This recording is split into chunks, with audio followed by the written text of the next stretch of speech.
सूद एक ऐसी बीमारी है जो हमारे और आपके माशरे में बहुत ज़्यादा फैली हुई है। और ये मुस्लिम माशरे की बात मैं कर रहा हूँ, मुस्लिम माशरा और सोसाइटी की बात।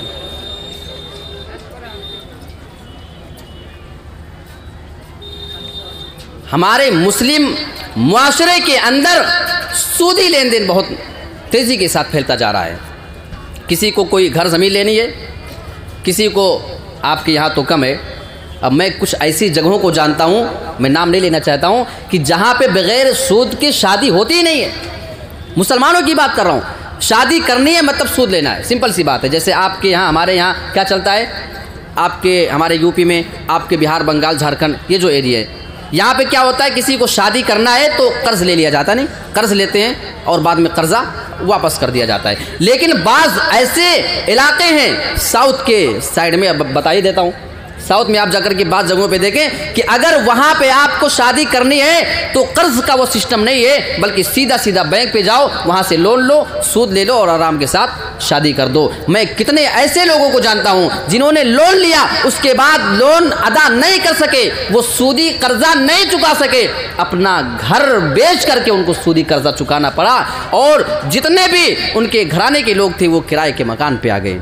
ये है सूद का नुकसान, और अल्लाह रब्बुल आलमीन ने कुरान में इसी सूद से तो हमको मना किया है। या अय्युहल्लज़ीना आमनुत्तकुल्लाह वज़रू मा बक़िया मिनर रिबा इन कुंतुम मुमिनीन। ऐ ईमान वालो, तुम अल्लाह से डर जाओ। वज़रू मा बक़िया मिनर रिबा, और जो बाकी सूद बचा हुआ हो तुम सूद को छोड़ देना, सूद न लेना। इन कुंतुम मुमिनीन, अगर तुम ईमान वाले हो। यहाँ पे दो बार ईमान का हवाला दिया गया है। एक जब आयत शुरू होती है या अय्युहल्लज़ीना आमनू, ऐ ईमान वालो, और आगे चल के अल्लाह फरमाता है सूदी कारोबार को छोड़ दो। इन कुंतुम मुमिनीन, अगर सच में तुम मोमिन हो। मालूम हुआ कि एक ईमान वाला कभी भी सूदी कारोबार कर ही नहीं सकता है। अच्छा, अगर कोई सूदी कारोबार नहीं छोड़ता है, उसे मालूम चल गया कि सूद नहीं लेना है, सूद नहीं खाना है, फिर भी अगर वो इस काम में पड़ा हुआ है तो नुकसान उसका क्या है, अल्लाह रब्बुल आलमीन कुरान में उसका ऐलान करता है।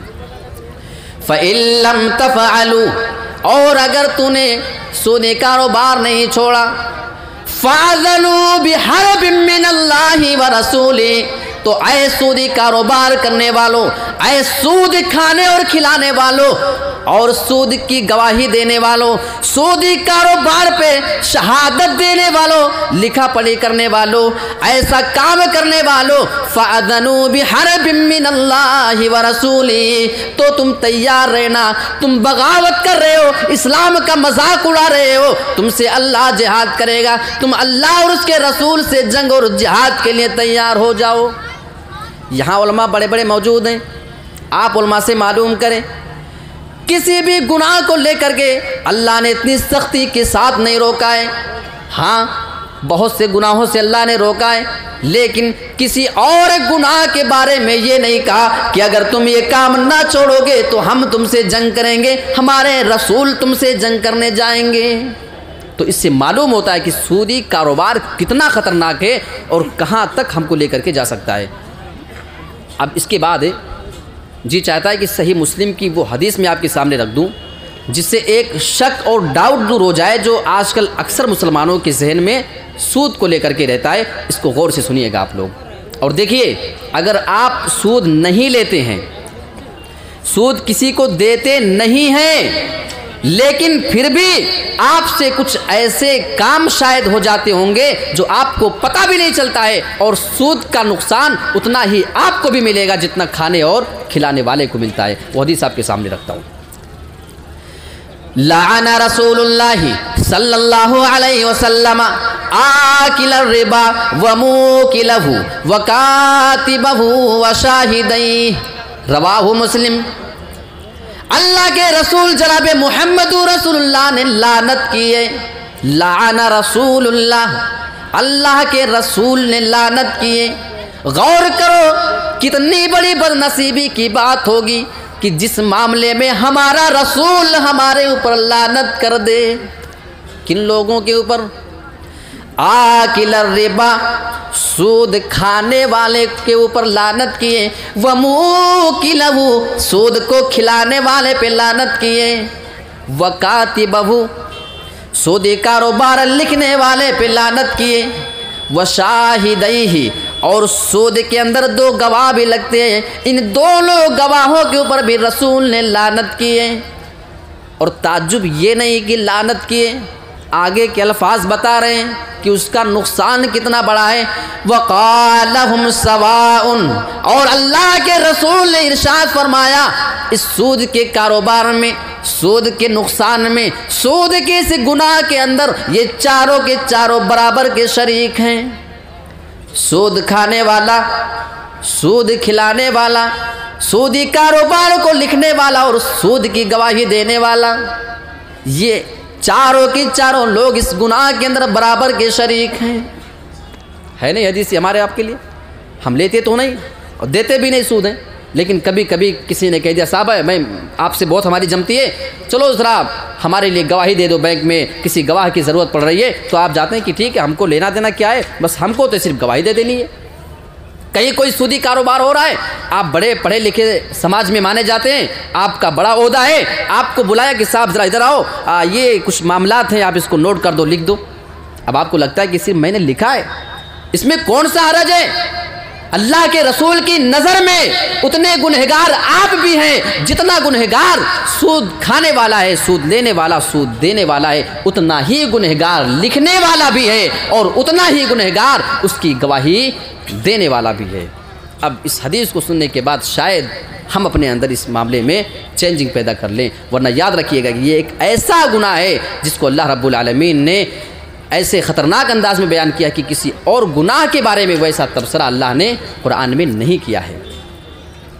ये सूदी कारोबार अल्लाह के रसूल सल्लल्लाहु अलैहि वसल्लम ने इसके बारे में एक हदीस के अंदर बयान फरमाया कि सूद के 73 दर्जे हैं, 73 अलग अलग इसके मकाम और मर्तबे हैं। और सबसे कमतर दर्जा ये है सूद का कि आदमी अपनी माँ के साथ, सगी माँ के साथ ज़िना करने जाए। अब बताओ, कोई सोच सकता है कि अपनी माँ के साथ वो हमबिस्तर हो जाए, वो ज़िना कर ले, कभी गवारा होगा उसे? अल्लाह की कसम नहीं होगा। लेकिन हम सूदी कारोबार करते हैं ना, अगर हम सूदी कारोबार करते हैं तो रसूल की नज़र में हम अपनी सगी माँ से ज़िना कर रहे हैं, बदकारी कर रहे हैं। याद रखो, सूद इतना ख़तरनाक गुनाह है। और वो बुखारी की रवायत आप उठाओ, किताबुल जनाइज़, हज़रत समुरा बिन जुंदुब रज़ी अल्लाह ताला अन्हु इस हदीस के रावी। अल्लाह के रसूल सल्लल्लाहु अलैहि वसल्लम की आदत मुबारक थी, आप फज्र की नमाज के बाद सहाबा से सवाल करते, किसी ने ख्वाब देखा हो तो बताए।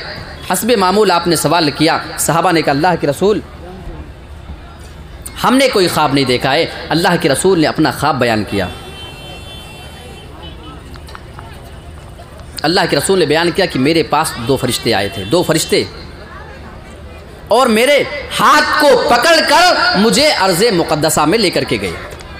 वहाँ पे मैंने कुछ भयानक मनाजिर, वो हदीस लंबी है, जो मेरे मौजू से मिलता हुआ टुकड़ा है, मैं उसे आपके सामने रखना चाहता हूँ सूद के बारे में। वैसे ये रवायत काफ़ी लंबी, बयान करेंगे तो ज़्यादा वक्त हो जाएगा। अल्लाह के रसूल जनाब मोहम्मद रसूलुल्लाह इरशाद फरमाते हैं, मेरे दोनों साथी, वो दोनों फरिश्ते मेरे हाथ को पकड़कर मुझे लेकर के जा रहे थे। मैं अलग अलग मनाजिर देख रहा था, बड़े ख़तरनाक किस्म के मनाजिर। मैंने एक मंजर वहाँ पे देखा, एक मैंने खून की नहर वहाँ देखी है, खून की नहर, और एक आदमी उस खून की नहर में पड़ा हुआ डुबकी ले रहा है, हिचकोले ले रहा है। वो किनारे आना चाहता है, खून की नहर से बाहर निकलना चाह रहा था, लेकिन जैसे वो निकलना चाह रहा था, जैसे वो बाहर आना चाहता था, करीब भी आ जाता था, एक आदमी उसी नहर के किनारे बहुत बड़ा वो पत्थर लेकर के खड़ा हुआ था। अच्छा, ये पत्थर कितने बड़े बड़े हो सकते हैं? अभी आज मैं आपके इधर ललमटिया में सैर व तफरीह के लिए गए, हमारे कुछ अहबाब लेकर के गए, तो देख करके हैरान हो गया मैं। आप लोग तो यहीं पे रहते हैं, और बताया गया मुझे कि ये कुछ लोग जो लेबर मजदूर लोग जो है वो वहाँ पहाड़ों से जो है जा के वो कोयले की खान से वो कुछ लेकर के आते हैं। कभी कभी ऐसा भी होता है कि पहाड़ के वो पत्थर या वो कोयले की जो शक्ल में होती है वो चीज़ कभी कभी गिरती है तो उनकी मौत भी हो जाती है। यानी पता ये चला कि एक मामूली सा कोयले का वो पत्थर अगर किसी के ऊपर गिर जाए तो उसकी मौत हो जाती है। और वहाँ क्या अजाब हो रहा है? अल्लाह के रसूल ने फरमाया एक बहुत बड़ा पत्थर। अब वो कितना बड़ा पत्थर रहा होगा इसके बारे में मुझे नहीं मालूम। बहुत बड़ा पत्थर था। उस पत्थर को लेकर के उस नहर में पड़े हुए आदमी के सर पे इतनी तेजी के साथ फेंक करके मारता था कि दोबारा वो उसी नहर में चला जाता। यानी वो निकलना तो चाह रहा था लेकिन ये आदमी उसको मार करके वापस उसी में लौटा दिया करता था, वापस कर दिया करता था। ये सज़ा है। सही बुखारी किताबुल जनाइज़ के अंदर अल्लाह के रसूल सल्लल्लाहु अलैहि वसल्लम ने ये सज़ा बताई है इसकी। और एक रिपोर्ट के मुताबिक सन 2007, सन 2008, सन 2009 और सन 2010 ये 4 सालों के बारे में एक रिपोर्ट की गई थी, एक रिपोर्टिंग। तो रिपोर्ट में ये बात आई, जो रिसर्च किया गया कि पूरे इंडिया के अंदर हर आधे घंटे में हर 30 मिनट में एक किसान ने खुदकुशी की थी इसी सूदी कारोबार को लेकर के। सूद ले लिए और देने के लिए कुछ है नहीं, दे नहीं सकते, घर बिकेंगे, मकानात बिकेंगे, आपको देना तो है। इसी बात को लेकर टेंशन में आकर के इतने मुसलमानों ने खुदकुशी की 4 साल के अंदर कि जब एवरेज निकाला गया, जब उसका परसेंट निकाला गया तो हर आधे घंटे के अंदर एक किसान ने खुदकुशी की थी। और आप जानते हैं एक आदमी था, उसने एक बार सूदी कर्जा ले लिया था किसी आदमी से। सूद का नुकसान मैं आपको समझा रहा हूँ, समझिए ज़रा क्या असर उसका होता है। वो आखिरत का नुकसान तो आप छोड़िए, वो तो होगा ही होगा, दुनियावी नुकसान मैं आपको बता रहा हूँ, ये सारे दुनियावी नुकसानात हैं। उस आदमी ने सूदी कर्जा ले लिया किसी आदमी से। अब कर्जा देने की ताकत नहीं है। अब जिसने कर्जा लिया है, वो जिसने दिया है, वो तो बार बार आएगा मांगने। कर्जा देने वाला बार बार इसके दरवाजे पे आता अपना कर्जा वसूल करने के लिए, लेकिन इस आदमी के पास इतना कुछ नहीं था कि उसका कर्जा वापस कर सके, इनकम भी उतनी नहीं कि उसको वापस दे सके। ये आदमी मजबूर होकर के, परेशान होकर के अपना घर छोड़ करके चला गया। लेकिन ये घर छोड़ करके तो चला गया, लेकिन उस घर में उसकी बीवी, उसके बच्चे मौजूद थे। अब शौहर वो तो चला गया, लेकिन ये बीवी अपने घर को छोड़ना गवारा नहीं कर रही थी। अपने बच्चों को लेकर के मैं कहाँ दर दर भटकने जाऊंगी। आखिर ये मजबूर होती है। मेरे प्यारे साथियों, आप देखो कि सूद एक इंसान को कहाँ से कहाँ लेकर जाता है। ये अपने ज़हन में ख्यालें पालती रही, मेरा शौहर तो कर्जा नहीं दे सका, वो घर छोड़ के चला गया, अब ये कर्जा कैसे अदा हो। थी तो बेचारी औरत ज़्यादा कुछ कर नहीं सकती थी। उसके पास सिर्फ एक ही ऑप्शन था। उसके पास ऑप्शन ये था कि वो अपने जिस्म को बेचे, तवाइफ खाने में चले जाए, अपने जिस्म को बेच करके पैसा कमा कर वो पैसा वापस दे दे, कर्जा वापस दे दे। और एक टाइम आया कि वो औरत उस तवाइफ खाने की मालिकन बनी हुई थी। लोगों ने बाद में पूछा कि ये मामला कैसे हुआ, तुम्हारे साथ क्या क्या मामला पेश आया था। तो उसने अपना ये वाक़या बताया जो मैंने आपके सामने जिक्र किया। और लोगों ने ये भी सवाल किया, अब तो तुमने कर्जा वापस दे दिया है, अब अगर तुम चाहो तो ये काम छोड़ भी सकती हो, अब चाहो तो तुम अपने घर वापस जा सकती हो। कहने लगी, हाँ तुम्हारी बातें तो ठीक हैं, लेकिन क्या करूं, इतने साल से ये काम करते करते मुझे इसकी लत लग चुकी है, अब मैं इस काम के बगैर कभी रह ही नहीं सकती हूँ। ये देखो, सिर्फ सूद का नुकसान है कि एक अच्छी खासी इज्जतदार औरत तवाइफ अड्डे पर जाती है और तवाइफ अड्डे की मालिकन बन जाती है। मेरे प्यारे साथियों, सूद का नुकसान अगर आखिरत में है तो सूद का नुकसान दुनियावी ज़िंदगी में भी इंसान को उठानी पड़ती है। उसकी अलग अलग और मुख्तलिफ शक्लें हो सकती है। कभी कोई अपनी इज्जत को नीलाम कर देता है, कभी किसी का घर और मकान बिक जाता है, कभी किसी की ज़मीन और जायदाद बिक जाया करती है, सिर्फ और सिर्फ सूदी कर्जे को चुकाने के लिए। ये इसका दुनियावी नुकसान भी है। अब आइए, मैं वक्त का बहुत ख्याल करके चल रहा हूँ क्योंकि